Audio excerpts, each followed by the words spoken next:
Hey guys, welcome back to another spooky Saturday, and we are here with the glorious Dark Gathering.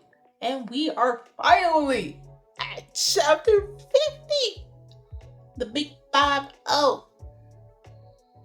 Now, from the last chapter, which Loki got me mad, but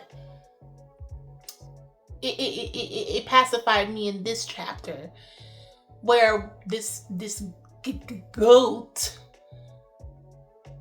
angelic demon thingy ghost got our son. And it's technically what they clarified in chapter 50. It's hair that it uses to attack. What's crazy about this too is in this chapter, given how strong this curse spirit ghost is, and it never really hit me, but it's that strong that it forced not only Meatball's son, but something else. Now, we all thought it was doom and gloom because an S graduate was taken out. Remember, this ghost's ability is able to trap its prey with its hairs, whether it be on its nails or any part of its body, and feathers. And then to drain them, and then pops your brain, your whole skull busts open, and then your skull is taken out and also kind of ripped apart. I don't know if I mentioned it in 49, but what this ghost does is it not only drains you of your power, but it also controls you through its hairs, and I guess you could say in a way it's like a thread of DNA, so it controls you by doing that.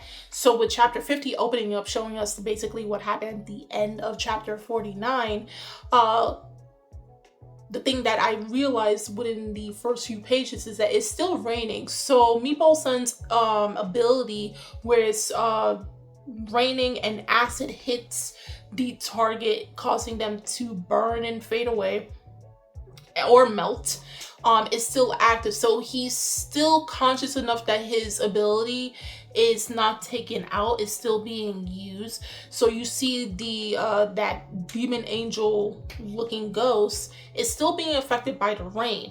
Of course, Keitaro and Yayoi and Eiko are not being affected because they're the ones that summoned him and everything, asked him to help.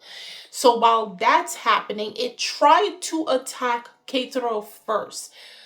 I don't know if it's because, simply he was, the closest or anything, but obviously the what's that word? Affinity for these spiritual beings just likes Keitaro, unfortunately, hence why he's in the mess that he's in. So just before it can literally touch him, that's when you see, and I now remember the name, Zenki, his Shikigami came and protected him. Bro, I thought the way the panel looked like, and it was kind of confusing between that fight because of how you say concentrated the panels looked in terms of black and white. So it was kind of hard to read those particular pages where Zenki and that ghost were clashing with each other. But in this particular panel, we see where it's just like highly concentrated black with a white light, and I'm thinking, oh, it's obliterating the ghost with electricity. No, because his fingertips started to burn off. Electricity can burn, it can shock and all that stuff, but it's technically fire. So Zenki's ability is fire, so it's burning the ghost, and it's like it can't do nothing because they demonstrate showing that like if it was actual hair burns easily, but given how strong this ghost is, even though the hairs aren't really necessarily burning, it's using the hairs as a way to defend itself from the fire, but it can't stop the fire from burning it. So then it proceeds to try and control, it tells Meatball Son to go and try to excommunicate or destroy Zenki. Again, it controls its prey by its hairs, and that's why it manipulates. So again, it reminded me of that ghost that appeared earlier on in the series, the one that takes out your whole brain and then plays with the brain stem This one does it similarly, except it's using his hairs to control you. And while it's telling our son, yo, go and take him out, he's not moving. It looks at him in shock like, did I just not control you and tell you to go do what I told you I commanded you to do? Then you see him, it looks weird again. The lighting and stuff is kind of throwing it off, but he looks like he's wrapped in the hairs, and then his face that's already split is melting off to the side. He looks even more grotesque than the end of chapter 49. And then the ghost is just like, now it's not speaking, but by its expressions you can tell that's not supposed to happen. That never happened before. How is this possible? Then we do have now where Zenki comes and pierces. And I'm like, yes! I think I said in 49, I'm like, the only way they have to win is if the Shikigami comes and help. And bro, they proved it in this chapter. Because I'm like, they don't have no other graduates. They don't have no other ghosts. How are they supposed to deal with this entity? And it was Keitoro's Shikigami. That's because the only time they only generally come out is when Keitoro's life is in danger, like grave danger, might I add. It's not all the time they come out to say, hey, Keitoro, how you doing, and all that stuff. No. His life has to be near impending death for them to react and then protect, basically, how would I say, their master, or the person that's containing part of their soul, that they kind of have like a soul contract with each other at this point. I think I mentioned it before, but if anybody watched or read Miracle-chan, it's something similar with Miracle, but the difference is Miracle only had 3 chances with the Shikigami. Of course, I never read the manga, so I don't know what happens after she uses them for the 3rd time. It's not like she purposely does. They come out and then, you know, protect her. So in this case, it's been more than 3 times for Keitoro. So of course it's different stuff, but it does lead me to believe like, okay, what happens if Keitoro uses them at this point in the story, not unconsciously, but consciously, that he kind of summons them like how he would who's that? You know, like kind of like Pokemon, get your either your Digimon or your Pokemon and throw it at the opponent and go say go attack. Use whatever, use fire. I'm wondering if that's going to happen in the later chapter. Of course, I just reached chapter 50, but if he's been all this time unconsciously calling them out, or they've been coming out without him summoning them, it makes me wonder. Because there is a side effect for whenever he uses the Shikigami, he does end up feeling drained and fatigued. And this is the 2nd time, as they stated in the chapter, this is the 2nd time he used them in the day. Because they did appear earlier with the other ghost, the one that was bipedal and walking, and then it was used again. So it's just like, it's either they keep coming out without him summoning them, or he grows strong enough that he calls out their names to come and protect. He's the one that summons them this time. But regardless of the fact, Zenki stabs the angel demon ghost, and then it tries to attack him. It tried to use its hairs on its nails to try to attack him from behind. Doesn't work. He ends up burning their fingernails off, and then there was this just really kind of weirdish panel, because Zenki looks like, I couldn't really understand it.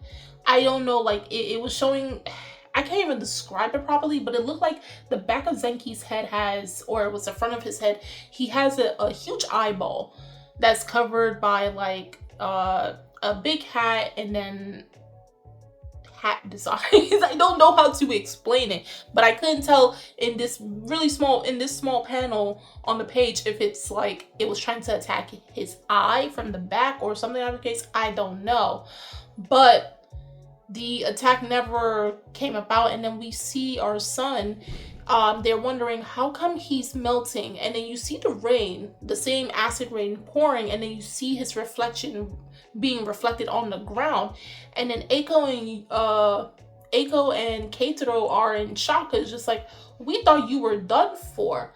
Come to find out, it was all a camouflage.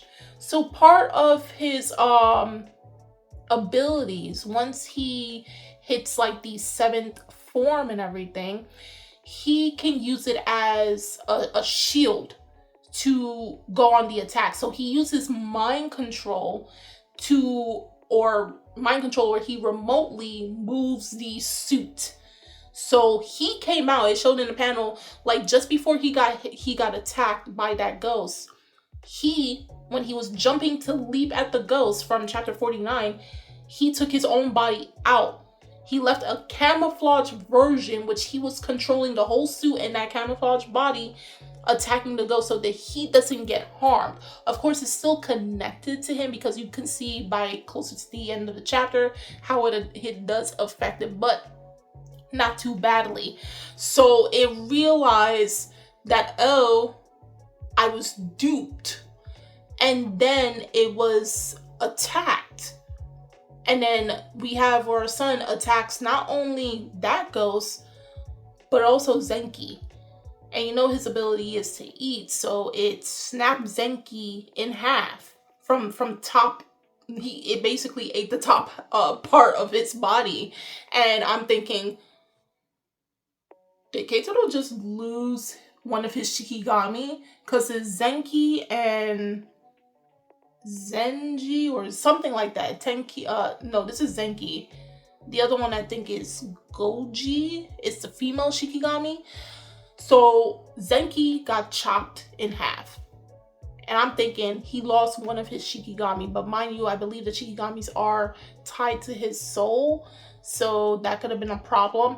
But again, Eiko was thinking very smartly back in season 1 or the earlier chapters of this series when she made the 3D printer ectoplasm little Shikigami dolls with everybody's DNA, aka pieces of their hair stitched inside of it. So any damage any of them receive doesn't really hurt the little paper Shikigami, or technically a 3D printer version of it, because it can mold itself back together. And that's exactly what happened. Zenki is okay. And eventually the door, that same door, and now this is where it made me question this chapter. So that ghost was defeated. It was defeated and done away with in this whole scruffle between because the last attack that our son did, it attacked both Zenki and the ghost at the same time. When Zenki came back to form, that same door that ghost came out of, it opened, the doors opened again. The gates of hell, the doors to hell open up again.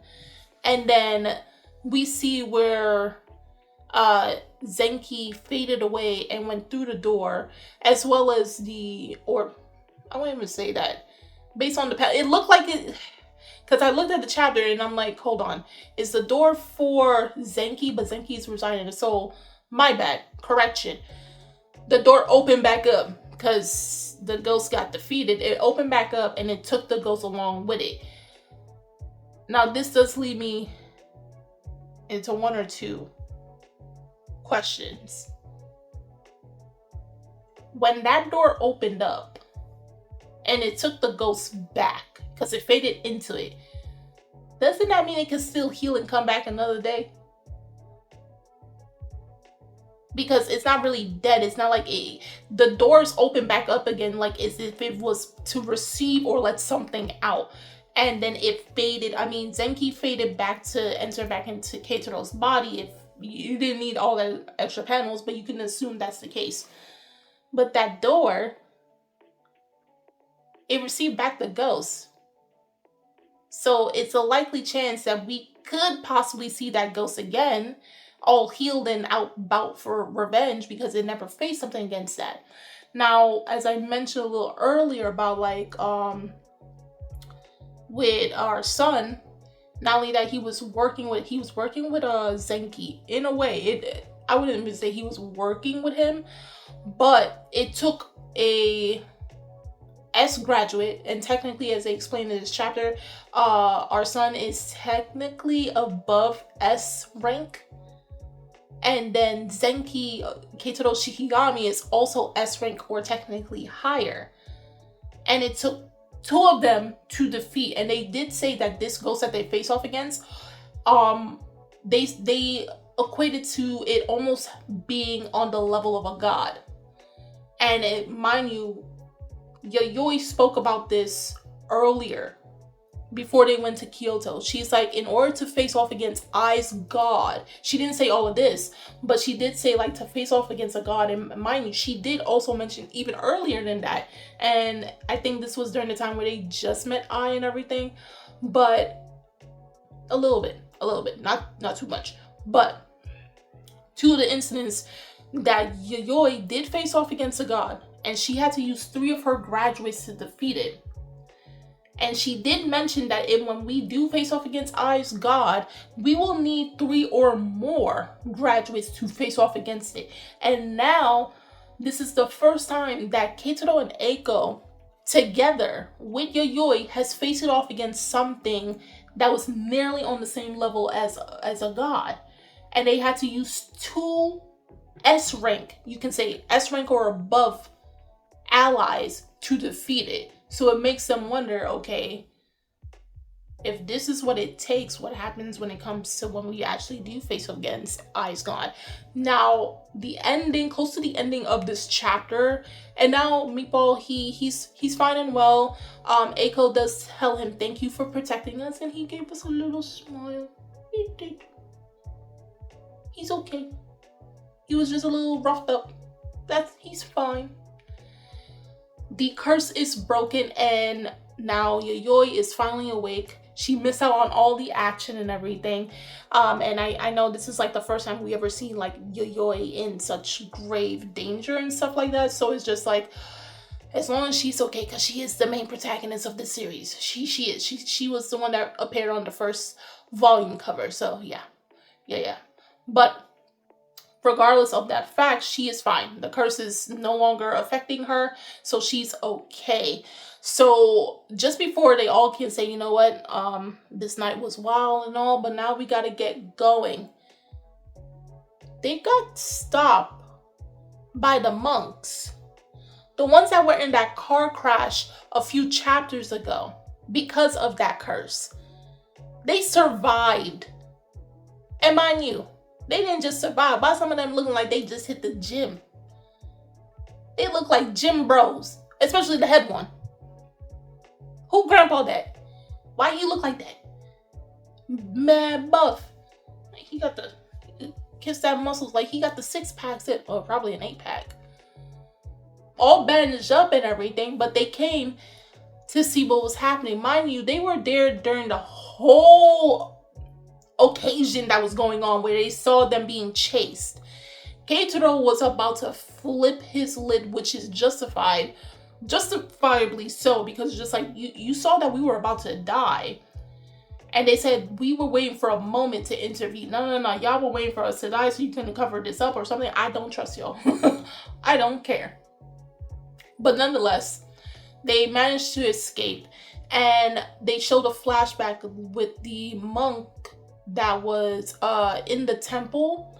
When he got murdered, his spirit managed to travel to them. Or was it the monk that when they got hit by the cars, one of them, I think it was the one that was in the car, and he shot out the window of the car, and he was nearly dying. So he found a way for all of them. His spirit helped them to escape the car, and they got bandaged and everything, and they were hearing about all of the stuff that was happening on that street and near the temple and everything. So that's when they rushed over there and witnessed all that happen.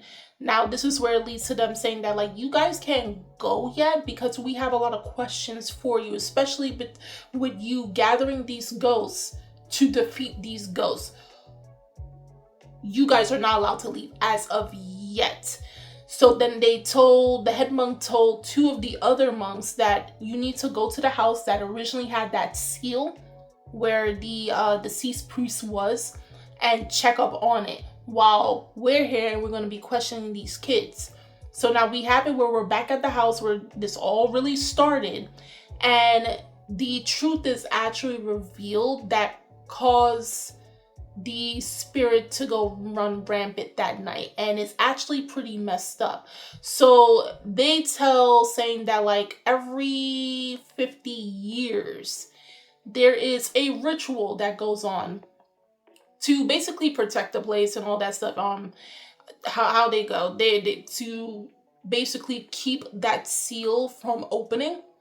And so every 50 years, they have to, a monk is sacrificed to strengthen that seal for the next 50 years. And then the next head monk, chief monk, does it again. So they had a list of all the chief monks that were doing it for over 50 years plus. Every 50 years they were doing it.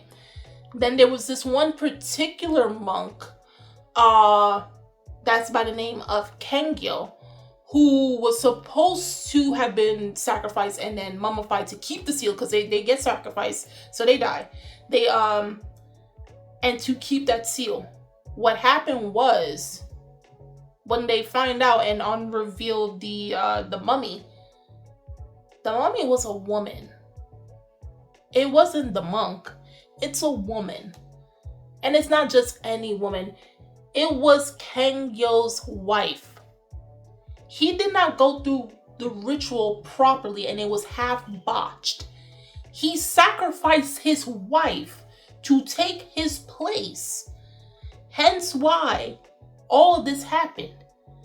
Because in all technicality, most likely 50 years didn't really pass by, and then it caused the seal to malfunction. Hence why the kids were able to break it so easily. And they were hearing voices. Now, I don't remember exactly if they were hearing a feminine voice or something like that, and I believe that shouldn't even happen if that was the case, if the ritual was to have been done properly. So they found out that monk, Kengyo, sacrificed his wife, did a half-botched job, and it led to this situation. Now, it does make me wonder, since she was sacrificed, and she was, she died with regrets and anger and resentment towards her husband, that the ability of that ghost, that spirit, represent, because she had long hair. So those probably could be tied. That's technically her spirit running amok. And then she has animosity towards those monks. Now, they did state that like there were casualties that did happen, but everybody else was evacuated out of that neighborhood. They were evacuated in time. And so the multitude of those bipedal looking ghosts were just technically anything that was already there or stayed there, including, poor Pigeon. But the ones that actually did die in terms of humans were those 4 monks that were in the temple. Like, there's no getting them back. They were the only human casualties that happened. And I will have to say that like this is the first time that we saw in this series an active human being within their current time being, not someone that died in the past and then came back as a vengeful ghost or anything. No. Actual people that they were talking to, these people died. So it does make me wonder, how are they going to feel once, all the dust is settled and everything, knowing that like we could not protect them. And this is how the Kyoto arc is by far the most dangerous, because not once has Eiko, Yayoi, and Keitaro ever faced off against something, or at least Eiko and Keitaro has faced off against something that they had a slim chance of getting out of. They faced off against basically a semi-god, and they had to use, again, 2S rank ghosts to defeat it. But because of that, it led to casualties, severe casualties that they could not have prevented like all the other times before. So I think, as messed up as all their situation, I think this may mess up more so Keitaro psychologically. Because even when they eventually do have to speak with the monks and everything, and they want to have a conversation with them. And the chapter ends where they said they on top of the seal being undone, and then you guys using these ghosts to battle. There is much to discuss. I believe when Keitaro and Eiko really sit down and reflect on what happened, I think that this is going to mess them up psychologically, because it's just like, we could not protect them. We protected other humans before. It was hard, but they survived. But we let these 4 people die. And I know they're gonna be like, I know we might say it wasn't your fault, but the heavy what's that word?